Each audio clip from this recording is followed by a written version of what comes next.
Most of the part of the day, then we'll have some rain coming back for the evening. Okay. You know, same old, same old. We're looking at future radar right now. Doesn't look like much happening tomorrow, or Tuesday rather, at 10 p.m. But daily rain chances are coming back into the forecast as we go throughout the rest of the week. And then we could hit the 90s next weekend. That'll be hot. Need those friends with pools. Thanks for watching WAAY-31 News. Law Call is next. This is WAAY-31 Law Call. Good evening and welcome to WAAY-31 Law Call. I'm Sharon Doviat. Tonight we are talking about nursing home negligence. Eventually you or loved ones are going to wind up in a nursing home and trying to pick a good one, trying to rate them ahead of time and figure out which one is appropriate for your loved one and which ones to stay away from. Tonight's your chance to call in and ask. The 31 Law Call number, 256-536-0077. You can call in and be live on the air, or you can text us to that same number. We've got some of your texts coming in.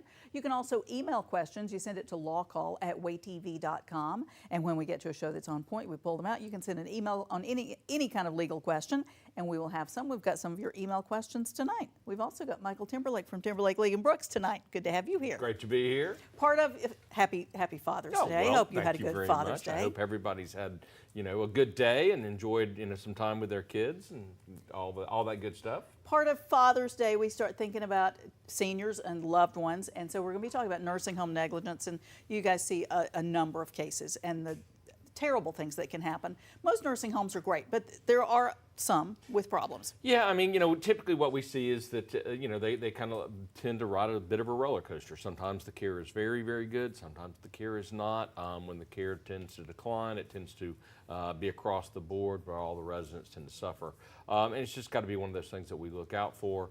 We're going to talk about, the things that can happen, how you can try to avoid those types of things, the things that you need to be aware of when you're going in to look at a facility, and, the kinds of, cases that we've handled over the years in terms of, what can happen in a nursing home, what we don't want to happen. And while we get some of your calls locked in, we've got tonight's You Make the Law Call video. So you also handle personal injury cases like car accidents. This one's not from the United States, but we've got, okay, ouch. You see car accidents like that all the time. Sure. So when you're looking at something like that, we want to say these little rules of thumb. If you're the person that's turning, you've got the responsibility. What do you see for somebody that does this kind of practice? What are you watching for in the videos? The first thing you're looking is what are the traffic control devices at the intersection? Is it a situation where one car clearly had the right of way with a traffic control device that was was one light red, one light green, was it yellow? Were they trying to go through the yellow? Had the light already turned red before they turned? Essentially, you're looking at a situation here where it appears that the darker car was moving through a light that traffic control device that had turned red, and the other car was trying to, was already had approached in the middle of the intersection and was taking a left. So I think you can't go through a red light regardless, so that's kind of typically what you see is the opposite. Is somebody that turns in somebody's path is at fault.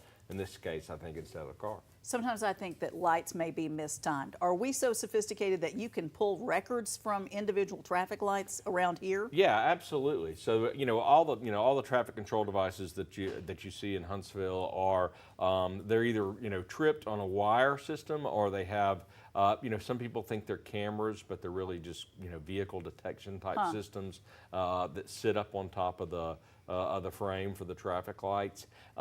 Those you can't get video or anything like that from intersections, but what you can get is the timing of the light. So this light has a turn signal that stays on for this amount of time. When that turn signal's on, the other light is definitely red. The turn signal will go blinking yellow, which is something that happens kind of confusing at times. You got to watch out for that. And then sometimes some lights are set up differently so that there's no turn arrow. And I've had a case recently with, that I thought we were going to be able to prove that my client was not at fault, and I got the light sequence, and unfortunately it was, didn't. Okay. Tonight we're focusing on nursing home negligence and senior issues, so calling your questions, 536-0077. Talk to us a little bit about arbitration agreements. Right. So if I'm thinking you're about to tell me I can't just sue a nursing home, probably. Right, and that's, you know, unfortunately, this is something that we have been trying to push for a long time in terms of the rules to you know, not allow arbitration in nursing home settings, but the powers that be don't seem to want to change the rules. Or they, you know, one administration will want to change the rules, the next administration won't change the rules. But essentially, arbitration, mandatory binding arbitration, is a process where instead of filing your claim in court, you can file your claim in court. You do file it in circuit court just like a normal case, but then you are compelled to go to arbitration.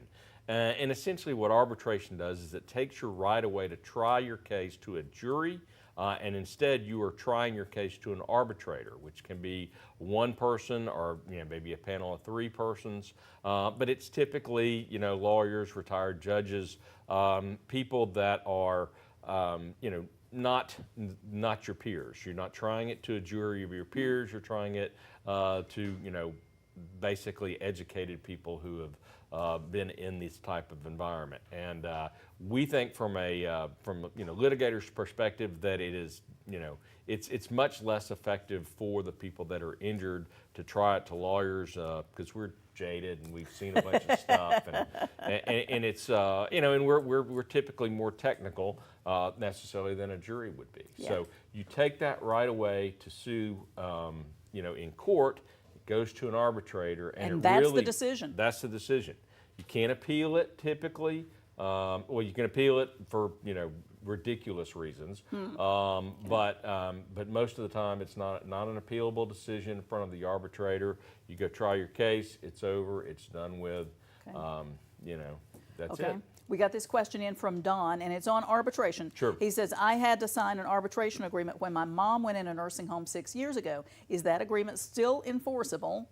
And what does it mean for me? Okay, well, I've got a question. If he's signing it for his mom didn't sign the arbitration agreement, it Right. sounds like. Does that make a difference? Well, it can make a difference. You know, basically, and this was a case that I took all the way to the Alabama Supreme Court on a case where there's a doctrine that they rely upon that they just kind of made up called apparent authority. So they said if a family member has apparent authority for someone when they're signing them into a nursing home, then that can be valid so long as the person that they're signing into the nursing home is competent at the time.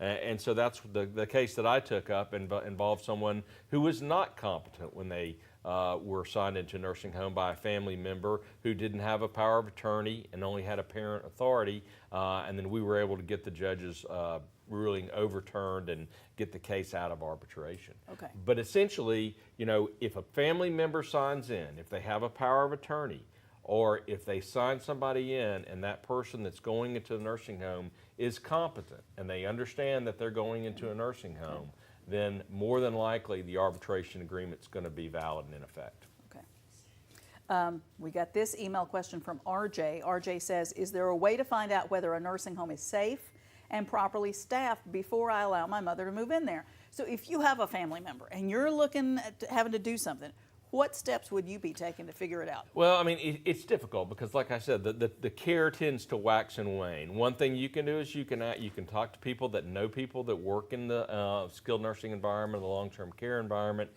is the first place you look at, because those people know which facilities are in the local community or have a good reputation or a better reputation than others.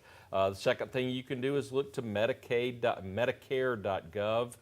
There's a 5-star rating system that comes into play that they use. Now, whether that's up to speed all the time, especially in this day and age of the federal government, I just wouldn't rely upon that. You know, the nursing homes are supposed to be inspected and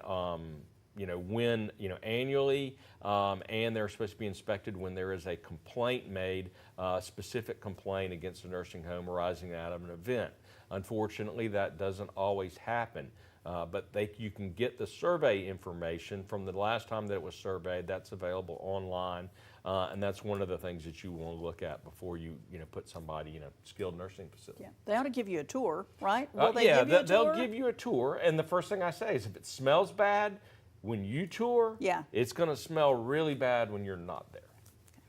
We've got Jean on the line with a question from Hazel Green. Hi, Jean. Thanks for calling. What's your question? Hi, Jean. Thanks for calling. What's your question tonight? Hey, Jean. Are you still with us? Yes. I have a friend that was in a nursing home, and some of the employees beat her up. Oh, my. And she's still having problems with that beating. What should she do about it? And did you say this was a friend or a loved one? Yes, uh-huh. And she was beaten by employees there. Oh gosh, that's terrible. Well, the first thing that you should do, you should contact the Alabama Department of Public Health, and there is a complaint hotline, and you can fill it out online, or you can call in the phone number and make a complaint against the nursing home. Provide them the specific information that you have about the event and the resident and any family members that are involved in the situation, and they will come out and investigate the nursing home and this event, and they'll look at the medical records, they'll look at the chart. They have the ability to interview, caregivers and do preliminary investigations. Whereas, if we come out and file a lawsuit, it can be months before we get that information, just because you have to file a lawsuit, you have to file discovery, you have to go through a process. By that time, some of the things can disappear. The state can come in and investigate almost immediately. So if there's a situation where somebody's been caused, harm, and especially puts other residents in immediate harm, the state will take it seriously and they'll come out and investigate. So that's what I would encourage you to do, is make sure the state does come out and do that. Now, when we're kind of looking at these cases, we've seen this before, unfortunately. Really? Yeah, that there's been some type of employee abuse at the facility. Wow. And you say, well, how can that ever happen? Well, there's a nurse registry where they can look up, when they hire people, they can look up to make sure that nurses don't have a background of this. But if the nursing home could not have known that this was going to happen, then they may not be responsible for the incident. If you just get somebody who this is not, they weren't told to do this. This Right. is not It's not part of their job. That's not the job description. It's not a situation where somebody fell while they were trying Right. to assist somebody. Yeah. This is an intentional injury. That can be a situation where the nursing home may not be responsible. Okay. We're going to take a break. Jean, good luck. Make that report. We'll be back, and we're going to talk about some things like powers of attorneys, wills, and somebody had a question about what's a quitclaim deed. We'll get to that too. Be right back.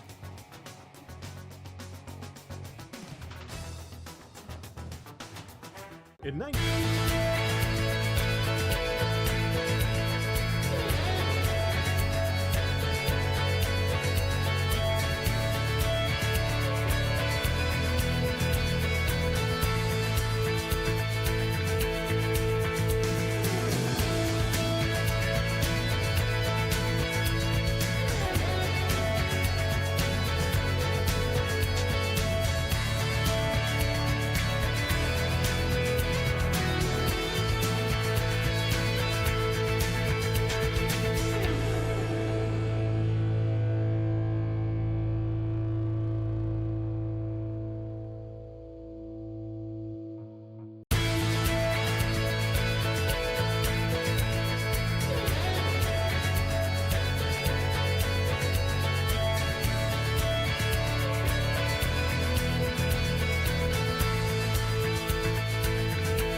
Tennessee Valley's award-winning personal injury and wrongful death law firm, Timberlake, League and Brooks, featuring the knowledge and experience of attorney Michael Timberlake, attorney Will League, attorney Heath Brooks, attorney William Maservi, and hosted by broadcaster and family law attorney Sharon Doviet.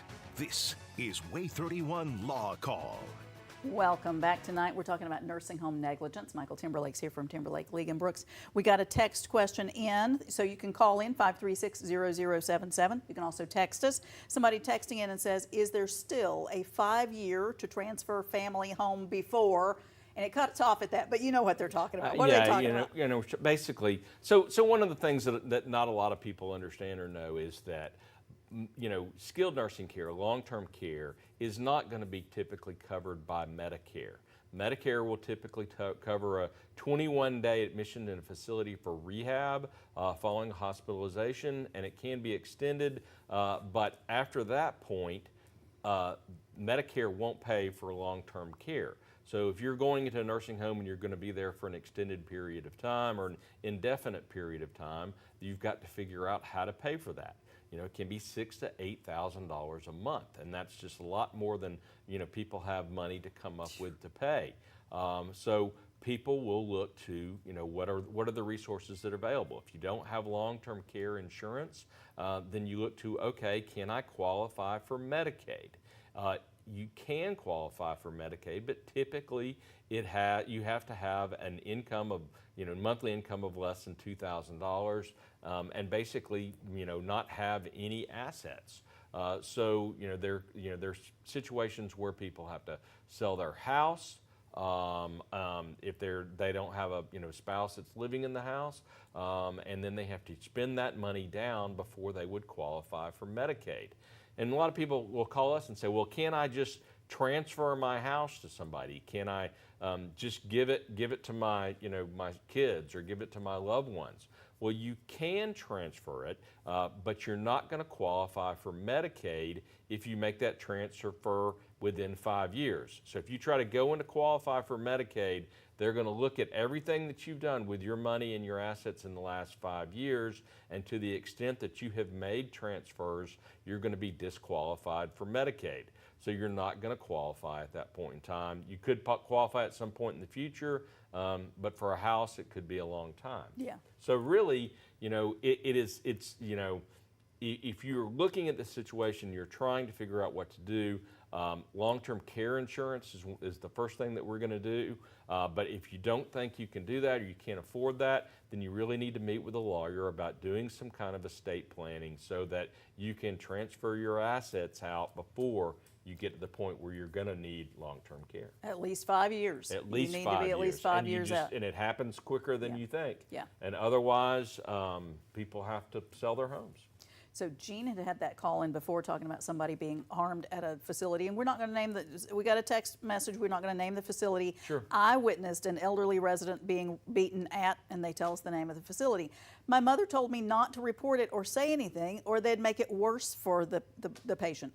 Needless to say, she didn't stay at that facility much longer, but hence the problem, because people don't report it out of fear. Yeah. So if you make a report, are they going to know who's reporting this? Well, I mean, obviously, if it's a family member that's injured, they're going to know that the Yeah. family member is the one that did it. But that's not, what we find is once the state is involved, once they've made the phone call to tell them, look, we're on the case, then your care is probably not going to decline. It's probably going to get better. Now, if you're involving a situation where you've got a particular resident or a particular employee that was obviously abusing other patients, that's going to be something that the nursing home is going to want to try to deal with immediately, and either suspend that person or try to handle that situation. But it's just you're going to have to kind of deal with that on a case-by-case basis. You're talking about the 5-year rule. So somebody writes in and says, is my house safe from Medicare? And I think they mean from Medicaid. Sure. In a trust. Okay, so first you got to say what a trust is, and then does putting it in a trust, does that protect you? No. No. No. I mean, you're like I said, there are some ways that you can do that, but if you put the house in a trust, as long as you maintain or have the control of that trust, then it is not, it's not going to protect you from Medicaid. Okay. Talk to us about powers of attorney and wills and how that plays into nursing home negligence. So you're saying if a person who is putting someone in a nursing home has a power of attorney, that kind of lends credibility to them being able to make decisions for that person. Sure. Would you strongly recommend everybody have these powers of attorney or wills, or what do you recommend people have when they're getting toward the senior years? We tell everybody, says, look, if you're over, I don't know, 40, if you have kids, or if you have any significant amount of assets to leave behind, what you need to do is everybody needs to have a will that says, to the extent that I don't have designated beneficiaries or hold real estate with right of survivorship, then any assets that I have are to be distributed to these people. There are lots of things you can do to avoid probating a will in Alabama, and you should try to take advantage of that if you can. But probating a will is not a bad thing. It's not hard. It's not expensive in Alabama. But so everybody needs a will to have that, so that they can take care of that. Otherwise, the state gets to tell people, who gets what, and that may not be the way you want it to flow out. Second thing everybody needs is a power of attorney, somebody that can make decisions for them in the event that they're unable to make decisions for themselves. Should be a loved one, someone you trust, because they can do whatever you could do with your money if they have a power of attorney, but you want to have that. You want to have an advance directive, which says, if I'm incapacitated and I can't make healthcare decisions for myself, this is what I want done. And then finally, you want to have a healthcare power of attorney, which gives someone else the right to make healthcare decisions for you. Tell your doctor, I've looked at their advance directive. They don't want this care. Doctor, don't give it to them. We got a text question. Okay, Sure. Do I need to go through an attorney to become legally power of attorney for my 75-year-old terminally ill spouse? And if she does have to go through an attorney, how do you get it approved? Yeah, you don't have to have it approved in any way. A power of attorney is a simple document that most any attorneys can do for a very fair rate. If you if you can't afford it, most of the time, like in Madison County, there's a Madison County Volunteer Law Program. You can contact a local bar society, and typically an attorney would probably, in this situation, would probably do it for you pro bono. If you can't find somebody, call my office. But that's something in a situation where somebody's terminal, that's probably something you want to get in place. Text message, a lady was coming, she's talking about a nursing home. Right. Lady was coming out of a bathroom, slipped and fell on concrete floor. The hip was broken all the way across. The doctor there would not sign up for her to get a hip replacement surgery, saying she's too old. She's in her 60s. That's surprising, right? Wow.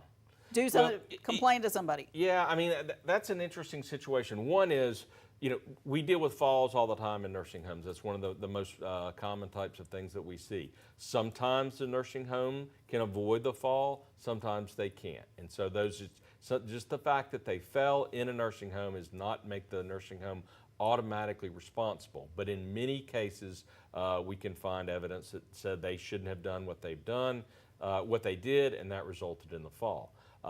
In terms of some doctor being able to direct the medical care, I don't think so. I mean, that sounds to me like it's more like an insurance type situation that you're dealing with, or you may be dealing with an orthopedic surgeon that's concerned about her overall health and doesn't think the surgery is going to be beneficial, or doesn't think, or she may have other things that would come into play. But in that case, I'd go see another surgeon and get a second opinion, because that doesn't sound right. And you said medical providers are not required, medical facilities are not required to have liability insurance, nursing homes. Yeah. Tell me what you're telling. Yeah. This is surprising. One of the biggest challenges that we have in these situations is nursing homes in Alabama are not required to have any sort of liability insurance. You could have $25,000 in liability insurance to operate a motor vehicle. Nursing homes are not required to have any liability insurance in Alabama. Surprising. And they, use that to their advantage in litigation when they're dealing with claims. We're going to take a break. Be right back talking more about nursing home negligence. Stay with us.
Timberlake with Timberlake, League and Brooks in Huntsville, 256-536-0770 or 800-804-2502. The website is law-injury.com. And if you like them on Facebook, you can learn more about the law that way.